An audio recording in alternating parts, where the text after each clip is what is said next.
চলো আজ তোমাদের সাথে আর একটা নতুন রান্নার রেসিপি শেয়ার করি। আর রেসিপিটা কিন্তু খুব হেলদি অ্যান্ড টেস্টি। তো তোমরা চাইলে এটা ডিনারেও খেতে পারো, ব্রেকফাস্টেও খেতে পারো। তো আমি সেই দিন এটা খেয়েছিলাম ডিনারে, আর আমার মা এটা বানিয়েছিল বেশ 3-4 দিন আগে।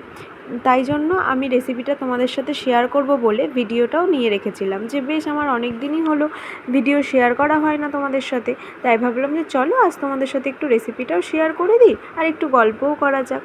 তো দেখো, রেসিপিটা করবে মা ওটস দিয়ে আর কিছু ভেজিটেবলস দিয়ে, আর তার সাথে একটা ডিম ফাটিয়ে দিল। ওটসটাকে একটু ভিজিয়ে রেখেছিল, সেই ওটসের মধ্যে একটা ডিম ফাটিয়ে দিল, আর আগে থেকে কিছু ভেজিটেবলস কুচি করে রেখেছিল, যেমন ধরো বাঁধাকপি, পেঁপে, বিট, তারপরে হচ্ছে ক্যাপসিকাম, পেঁয়াজ, কাঁচা লঙ্কা, টমেটো, এগুলো সব কুচি করে রেখেছিল।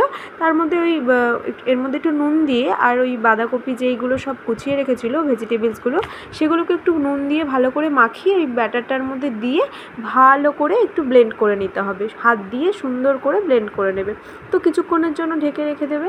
তারপরে এবার একটা কড়াইয়ের মধ্যে হালকা সামান্য সাদা তেল ব্রাশ করে নিয়ে এবারে যে ব্যাটারটা আগে থেকে করে রেখে ঢেকে দিয়েছিল, ওই ব্যাটারটায় একটু ছোট্ট ছোট্ট করে, মানে আর কি রুটি শেপে দিয়ে দেবে কড়াইয়ের মধ্যে।